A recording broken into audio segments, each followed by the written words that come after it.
Maayong adlaw na usab akong mga katiit sa Luzon, Visayas, Mindanao. Aniya na usab kita sa ato ang Yamashita Treasure Discovery. Ang kining video nga atong ipakita karon may tungod kini sa mohon nga IPR. Isa ka mohon sa DNR. Kung sa atong panahon karon DNR. Pero sa unang panahon, DENR na mga ka-idol. O sa dili pa rin nato ipadayon na nga to ang sugilanon,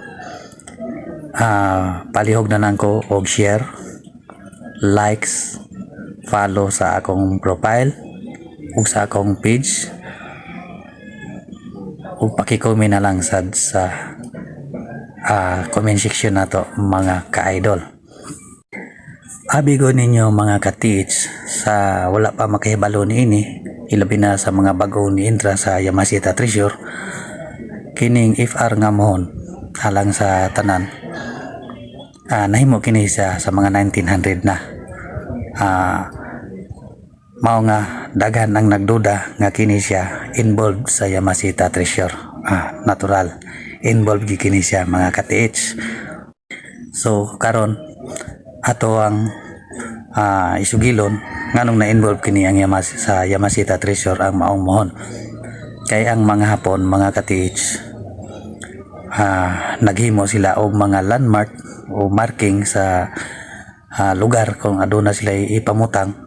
Mao nga kini nga mohon nga ang sulat IPR, sigurado nga dili jud kini siya ma-deform o maguba sa kinayahan, kay kini siya man-made mga ka-idol o property kini sa atong gobyerno.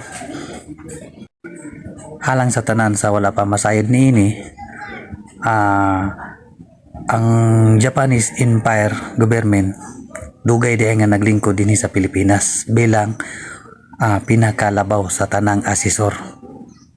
Mao na nga kini siya atong gidudahan nga dako kalambigitan sa Yamashita Treasure ang maong mohon. Base sa ato ang nakita sa iyang mga marka o number, nagtudlo siya og direksyon nga mao ang sapa, ang main nga sapa mga ka-idol. Og didto nagsugod ang ato ang pagpangita